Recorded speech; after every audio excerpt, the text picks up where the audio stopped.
gejolak-gejolak sosial, saya istilahkan untuk wilayah kita, bahwa ini karena kekurangan akses. Misalkan salah satu contoh, kita punya batalion sekarang ini ya, bagus ya, tetapi kita tidak punya bandara. Kita punya gedung ini, kantor, tapi pelabuhan kita tidak produktif. Kita sudah punya Polres, tapi tidak punya kantor kejaksaan. Nah, bagi pribadi saya menilainya ini bukan salahnya bupati, gubernur, dan lain sebagainya. Ini soal keadilan sosial. Kalau misalnya sila kelima itu adalah tentang keadilan sosial, kira-kira siapa sih yang tidak memberi keadilan sosial di Nagekeo? Sebab hukum itu bukan dibentuk, dirumuskan, dan ditegakkan berdasarkan kekuasaan. Lalu apa yang terjadi saat ini? Yang terjadi hukum itu rule by law, menjadi alat kekuasaan. Coba bayangkan. Dan disinilah Presiden kita Prabowo berupaya mengembalikan hukum itu benar-benar sebagai pengendali, bukan sebagai alat kekuasaan. Nah, di sini siapa yang menjanjikan?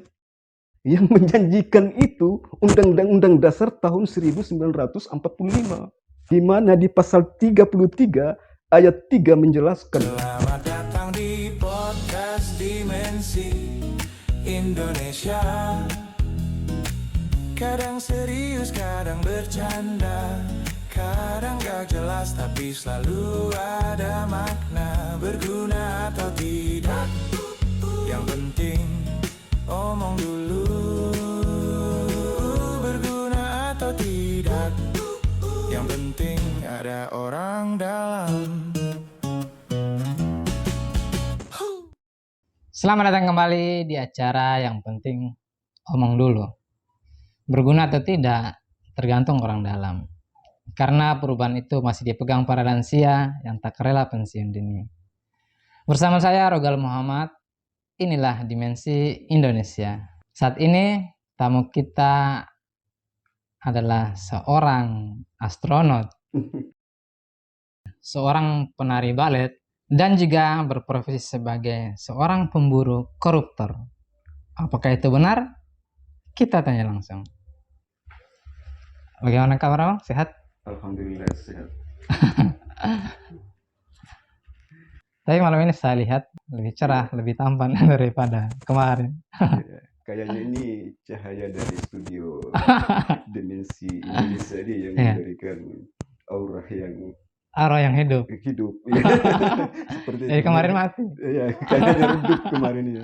Kemarin tidak cahaya. Iya, tidak cahaya. Ini Tentunya di Nagekeo ini memang belum banyak yang tahu tentang Abang ya, tentang aktivitasnya Abang itu. Nah, saya dengar katanya Abang juga suka tangkap koruptor gitu. Nah, itu kira-kira masih katanya ya. Aktivitasnya apa sih selama ini? Iya. Baik, tentunya sebelumnya saya perkenalkan diri saya. Nama saya Sadarudin Puambusa, lahir dan dibesarkan di Dusun Kaburea, Desa Tindapinde, Kecamatan Bolowai, Kabupaten Nagekeo, Flores, Nusa Tenggara Timur. Oh, lengkap sekali. Lengkap sekali. Nyasar ya. Ini karena mendapatkan undangan khusus yang tak terduga ini suatu keistimewaan karena memang masih dalam bayang-bayang yang kemarin, karena belum ada yang banyak mengenal, ya makanya mungkin lewat studio podcast Dimensi Indonesia ini, nah kemudian saya mencoba membuka aura dan mengekspresikan diri. Membuka aurat. Intinya bukan membuka aurat. Terus kemudian aktivitas apa selama ini ya? Apakah di Nagekeo sudah lama atau baru datang? Atau selama ini di mana? Alhamdulillah saya kebetulan baru saja di Nagekeo, baru berjalan 3 minggu. Ya. Dan alhamdulillah aktivitas saya selama ini saya masih aktif sebagai anggota pemantau keuangan negara yang bertugas di Kalimantan Tengah, dan juga saya masih aktif sebagai anggota lembaga bantuan hukum di salah satu organisasi advokat perkumpulan pengacara Islam dan penasihat hukum Islam Indonesia, yang dimana koordinator kita Hmm. Pak Suryanto. Di pemantau keuangan negara saya juga akan berikan apresiasi kepada Ketua Umum kita Patar Sihotang SHMH, Komando Umum Ya, ya. Lembaga Pemantau Keuangan Negara. Beliau adalah purnawirawan dari TNI. Iya, ya. Berarti saya juga takut kalau ini kalau omong salah. Takut di penjara lagi. Selama ini aktivitasnya itu saja atau bagaimana? Atau mungkin ada aktivitas lain? Dan juga alhamdulillah saya masih dipercaya sebagai sekretaris di media Buruh Sergap Indonesia, sekaligus dimanakan sebagai pimpinan redaksi yang menaungi seluruh Kaperpilihan dan Kabiro serta wartawan-wartawan yang ada di Negara Kesatuan Republik Indonesia. Gitu. Berarti bukan hanya di Kalimantan. Bukan hanya di Kalimantan. Berarti se-Indonesia. Se-Indonesia. Ngeri juga ya abang. Tapi ingin abang bagi-bagi pengalaman lah kita ya. Siap, insya Allah. Saya berikan apresiasi kepada beliau, yaitu pimpinan atau direktur utama PT Buruh Sergap Indonesia, kepada Pak Irfan SHMH yang ada di Kabupaten Seruyan, Kalimantan Tengah. Dan saya juga berikan apresiasi kepada Mbak Penny Kalidis, Kakinda Kin RI yang bertugas di Kalimantan Timur. Dia juga selalu memberikan support, motivasi, dan membimbing saya terkait bagaimana belajar tentang hukum. Juga tidak lupa kepada Humas PKNRI, Ibu Susilawati, yang juga turut orang yang pertama merekomendasikan saya sebagai anggota pemantau keuangan negara Republik Indonesia. Ternyata luar biasa. Alhamdulillah. Nah, memang profesi ini sedikit menakutkan. Nah, kira-kira dengan profesi yang abang jalani, terus kemudian ya salah satu memang karena hanya ingin melindungi masyarakat ya, mengayomi ya, karena memang Indonesia mungkin lagi saat ini terlalu banyak masalah. Nah, makanya dengan ada LBH, ada PKN. Nah, apa sih fungsi dan tugas dari kedua lembaga ini sebenarnya? Ya, kalau untuk PKN, Pemantau Keuangan Negara, fungsinya bagaimana mengimplementasikan fungsi daripada Undang-Undang Nomor 14 Tahun 2008 Keterbukaan Informasi Publik di Pengadilan Tata Usaha Negara, di komisioner di situ. Kita terkait kasus-kasus terkait dengan administrasi, pengelolaan keuangan negara. Maka kita sifatnya PKN sama dengan lembaga bantuan hukum LBH, tetapi PKN lebih fokus pada bagaimana menghidupkan fungsi daripada undang-undang ini merupakan payung masyarakat. Selain itu juga kita bagaimana mengimplementasikan Undang-Undang Nomor 31 Tahun 1999 tentang pemberantasan korupsi. Kenapa? Karena di pasal 41 itu tertuang masyarakat berperan serta dalam upaya pemberantasan korupsi. Nah, di mana rujukannya? Rujukannya inilah di Undang-Undang Keterbukaan Informasi Publik. Jadi kita pada dasarnya di PKN, di Lembaga Pemantau Keuangan Negara, pada dasarnya kita sidang terkait dengan keterbukaan informasi publik. Nah, di Undang-Undang Keterbukaan Informasi Publik ini yang perlu dijabarkan ke masyarakat. Mengapa? Di pasal 2 menjelaskan setiap orang berhak memperoleh informasi publik. Jadi di pasal 4 ini lebih diperkuat di ayat 2 yang mengatakan setiap orang berhak, poin A, mengetahui dan melihat informasi publik. Sambil lompat lagi di poin C, setiap orang berhak mendapatkan salinan informasi publik. Tapi kan selama ini tidak ada. Nah, kalau misalnya kita lihat misalnya kayak di Nagekeo ataupun ya banyak daerah lah yang tidak pernah mendapatkan informasi salinan. Nah, inilah undang-undang inilah yang kemudian tidak diimplementasikan oleh pejabat publik kepada masyarakat kecil. Sehingga ketika masyarakat mempertanyakan, misalkan ya, Tapi tunggu ya Bang. Tapi cakupannya itu apa-apa saja? Misalnya informasi salinan itu yang harus di diberikan ke masyarakat. informasi terkait memang sudah diatur di dalam undang-undang keterbukaan informasi publik, mana yang perlu diberikan atau Mana yang tidak. tidak. Itu Ya. yang tidak diberikan itu terkait dengan mungkin bisa merugikan negara atau Negara. tentang mekanisme alutsista senjata yang perlu memang harus itu tidak boleh Dirahasiakan. disentuh. Oh iya, karena Iya. waktu itu kan pernah kasus dengan Prabowo ya, yang katanya harus dibicarakan di dalam rapat gitu ya. Dan ini sebenarnya tidak boleh disentuh Iya. karena ini menyangkut keamanan negara secara internasional. Ya, Ini kalau itu saya harus sepakat lahir. sih. Tapi yang begini yang menjadi masalah itu adalah kira-kira kategori apa saja sih informasi-informasi yang memang harus diketahui oleh masyarakat. Nah, menyangkut karena misalkan di wilayah desa ya, misalkan ini contoh, ini perbandingan aja ya. Kalau misalnya di dalam skop wilayah desa, apabila masyarakat misalkan didata ini sebagai penerima PKH umpamanya, entah sekarang program apa lagi di masa Prabowo kan, harus menerima PKH, didata, ternyata dia tidak mendapatkan apa-apa, padahal dia ini harus layak menerima bantuan.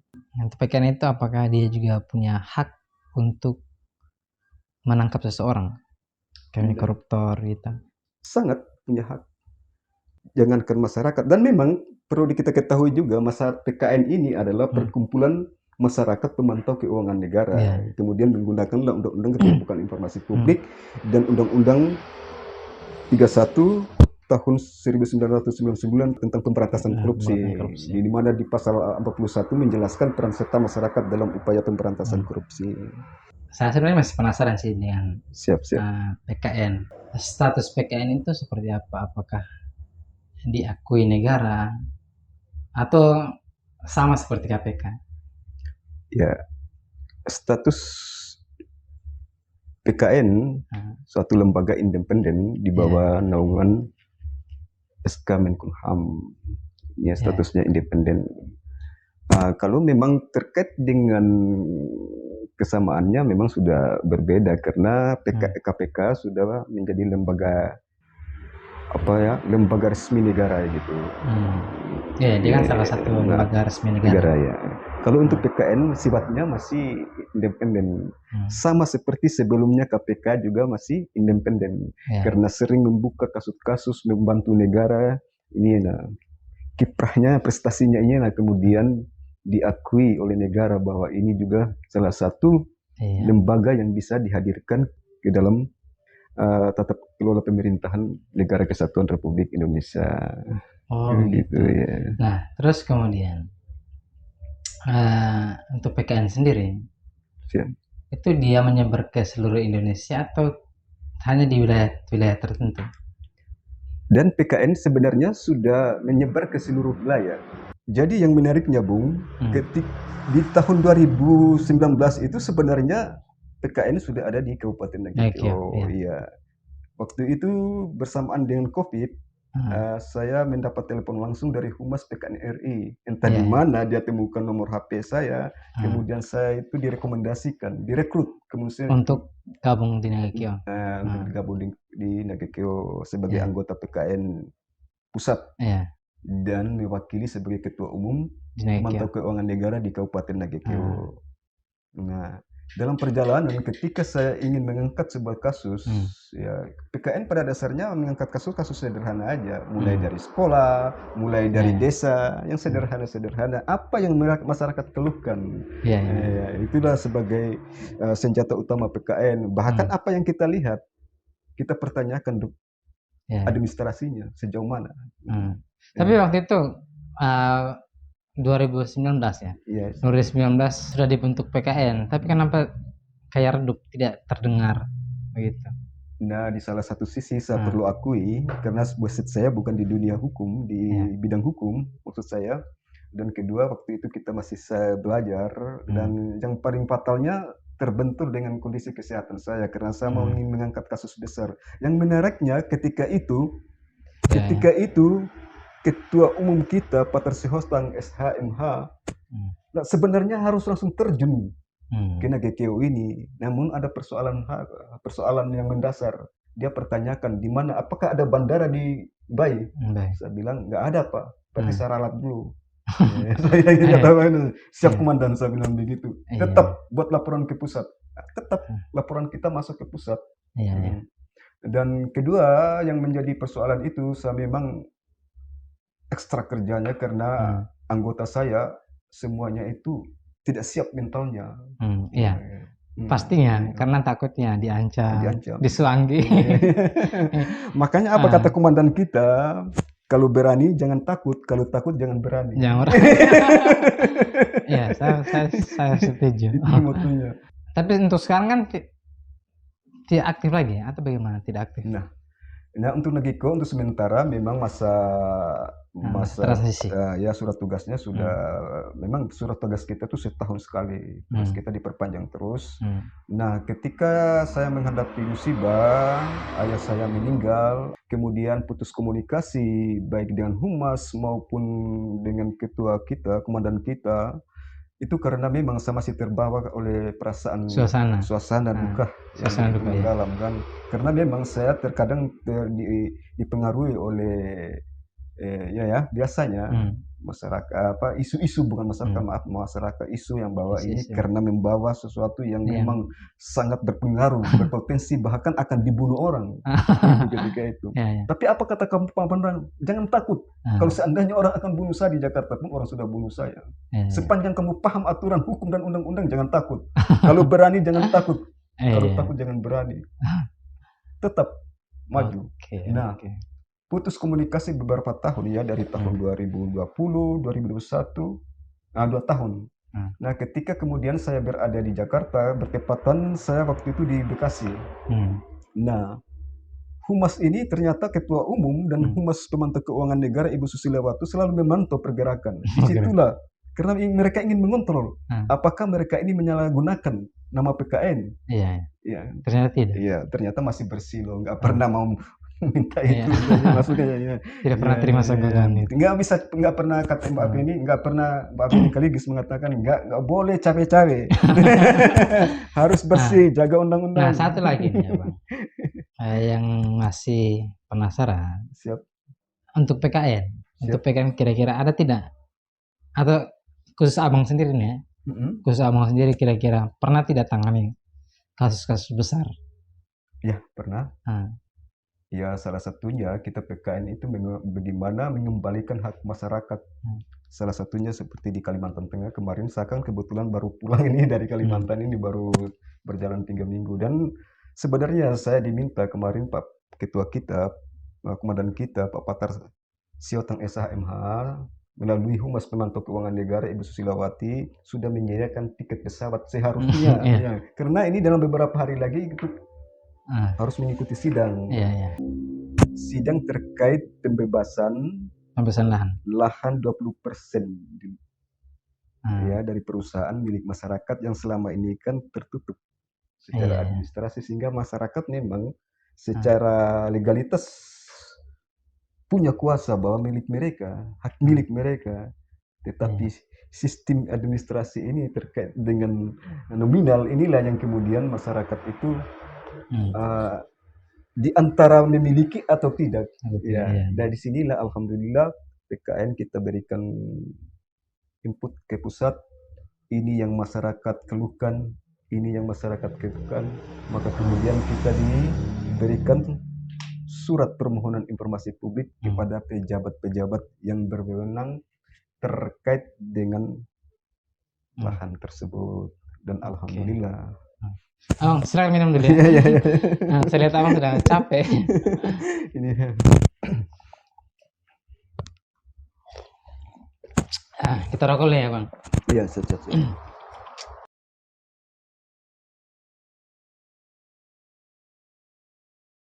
Nah, diskusi kita sebenarnya sudah semakin menarik ya Bang. Iya, siap. Nah, apa harapannya Abang kira-kira bagaimana sih untuk menghidupkan kembali PKN di Nengkio?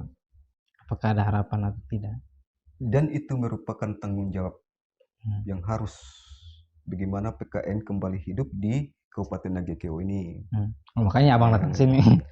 Karena PKN ini adalah salah satu wadah tempat masyarakat untuk bisa menjalankan fungsi daripada Undang-Undang Keterbukaan Informasi Publik tadi. Iya. Nah terus antara perbandingan antara PKN dengan LBH itu seperti apa sih? Jadi kalau di LBH bagi pribadi saya ruang geraknya sama dengan PKN, hanya bedanya kita sidang terkait terkait kasus-kasus informasi publik, ya sengketa informasi publik lebih dominan ke situ karena kita memang mau implementasikan fungsi daripada Undang-Undang Keterbukaan Informasi Publik ini. Kalau di LBH secara menyeluruh menyangkut keseluruhan, tetapi di dalam pengalaman saya yang baru ya katakanlah belajar ya begitu, itu lebih dominan itu bagaimana diarahkan untuk selalu sebagai pendamping. Mengawal bagaimana kasus-kasus kriminal, penganiayaan, pelecehan, asusila ya. Itu dalam konteks bagaimana kita berupaya melakukan restorasi justis sepanjang ada upaya kedua pihak ini untuk tidak sampai ke ranah pidana. Maka inilah yang alhamdulillah semuanya juga berjalan. Kita bekerja dengan ikhlas.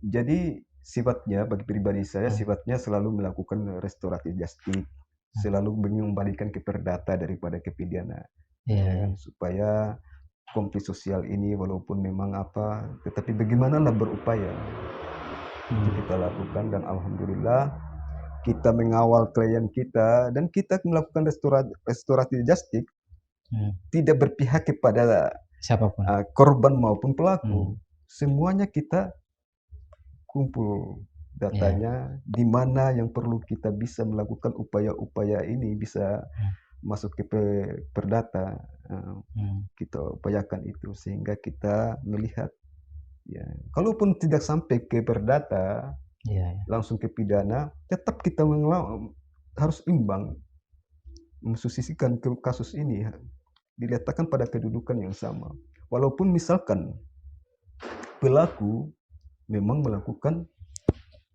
penganiayaan umpamanya kan, tidak seperti-merta kita harus menempatkan dengan pasal-pasal penganiayaan. Namun kita harus imbang melihat, melakukan investigasi, observasi di lapangan, kemudian mencari nama narasumber sebab akibat ini yang kita perlu tahu sehingga walaupun pelaku ini jangan sampai kita bisa upayakan bagaimana tidak dikenakan pasal yang berlapis. Ini yang kita selalu upayakan. Sebab akibat inilah yang perlu kita dalami secara mendalam sehingga kita mudah mengambil kesimpulan yang pas, yang benar, bukan pembenaran. Tapi begini abang, kira-kira kan biasa sekarang kan kadang-kadang itu di sekolah ada kasus tiba-tiba pemukulan terhadap guru, terus kemudian namanya anak-anak muda anak-anak muda yang baru puber lah kayak gitu. Biasanya kan kadang-kadang selalu buat kriminal nih. Itu kira-kira pandangan LBH terhadap mereka itu seperti apa? Nah ini salah satunya mungkin saya boleh katakan secara pribadi lemahnya saya, ini salahnya saya ya, karena tidak bisa mengimplementasikan, mengedukasikan apa itu hukumnya sebenarnya. Kita memberikan kan pada dasarnya kan di siswa-siswa ini kan, apalagi di tingkat SMA, untuk mengenal hukum secara mendalam ini, itu belum terlalu jauh. Apalagi di tingkat remaja atau puber ya, selalu ingin tahu bagaimana dirasa hebat ini ya. Sebenarnya pada dasarnya begitu. Sehingga mereka ini selalu ingin mencoba, selalu merasa benar. Nah, ketika tidak ada sentuhan edukasi terkait dengan hukum, inilah yang menjadi titik permasalahan yang terjadi ini. Nah, terus kemudian ketika abang datang ke Nagekeo nih, dengan suasana yang baru, pengalaman yang baru, Apa sih yang Abang lihat tentang Nagekeo sejauh ini? Ya, untuk perkembangan Nagekeo memang kita daerah yang baru berkembang, sehingga yang saya lihat kita ini yang menjadi persoalan mendasar itu terkait tentang akses. Akses inilah yang menunjang pertumbuhan ekonomi, menunjang kesejahteraan, menunjang pembangunan infrastruktur. Ini dalam kategori akses. Ya, coba kita bayangkan ya. Akses ini yang paling utama ya, itu terkait dengan gejolak-gejolak sosial. Saya istilahkan untuk wilayah kita bahwa ini karena kekurangan akses. Misalkan salah satu contoh, kita punya batalion sekarang ini ya, bagus ya. Tetapi kita tidak punya bandara. Ini salah satu akses yang mendukung. Ya. Kemudian kita punya gedung ini, kantor bupati dan lain-lain sebagainya. Tapi pelabuhan kita tidak produktif. Iya. Jalur jalan tol yang menghubungkan ke Surabaya di pelabuhan Marapokot tidak ada. Jalur tolnya nggak ada untuk menuju Surabaya, Makassar, apalagi ke Kalimantan lewat jalur pelabuhan. Nah, iya sebenarnya strategis sih kalau untuk pelabuhan. Seharusnya pelabuhannya kita ini lebih dikembangkan seproduktif mungkin sehingga ya dari beberapa daerah itu bisa mensupport pembangunan di daerah kita sebenarnya. Seharusnya sih. Nah, kalau di segi konteks sosial, ya katakanlah konteks sosial ya, kita sudah punya Polres, tapi tidak punya kantor kejaksaan. Nah, bagi pribadi saya menilainya ini bukan salahnya bupati, gubernur dan lain sebagainya. Bukan karena ada persaingan dengan daerah-daerah yang sudah berkembang, misalkan Maumere, Ende, Labuan Bajo dan lain sebagainya. Bagi saya menilainya ini bukan persoalan itu. Nah, menurut hemat saya ini bukan salahnya pejabat, tapi karena tidak adanya keadilan sosial bagi seluruh rakyat Indonesia. Sila kelima Pancasila inilah yang tidak wujud di daerah kita. Negara sebenarnya harus sepenuhnya bertanggung jawab. Baik itu ND sudah punya bendara. Ini soal keadilan sosial. Tapi kira-kira begini Amal, siapa sih yang tidak memberi keadilan sosial bagi seluruh masyarakat Indonesia?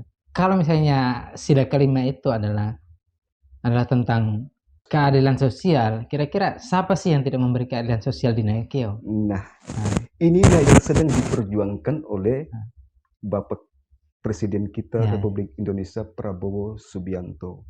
Kenapa yang menariknya? Siapa yang menghalangi? Yang menariknya di sini, sebelum saya terjun mengenal dunia hukum, di bidang hukum, mengenal bidang hukum, ternyata hukum itu legitimasi dari konstitusional. Itu dirumuskan berdasarkan nilai-nilai moral masyarakat. Nilai-nilai moral inilah kemudian dituangkan ke dalam Undang-Undang Dasar tahun 1945 sebagai rule of law, sebagai pengendali. Untuk apa? Menjawab tujuan dari ideologi bangsa kita yang yaitu Pancasila. Sebab hukum itu bukan dibentuk, dirumuskan dan ditegakkan berdasarkan kekuasaan. Lalu apa yang terjadi saat ini? Yang terjadi hukum itu rule by law, menjadi alat kekuasaan. Coba bayangkan. Dan disinilah Presiden kita Prabowo berupaya mengembalikan hukum itu benar-benar sebagai pengendali, bukan sebagai alat kekuasaan. Nah, di sini siapa yang menjanjikan? Yang menjanjikan itu Undang-Undang Dasar tahun 1945. Di mana di pasal 33 ayat 3 menjelaskan bumi, air, dan di dalamnya dikuasai oleh negara dan dipergunakan kesejahteraan masyarakat, kemakmuran rakyat. Yang berjanji ini hukum. Ini saya katakan tadi. Ketika hukum ini dijadikan alat kekuasaan, yang ada tinggal janji-janji. Implementasi daripada undang-undang pasal 33 ayat 3 diimplementasikan, diatur dalam Undang-Undang nomor 17 tahun 2019 agar masyarakat ini benar-benar sejahtera. Bagaimana di Nagekeo?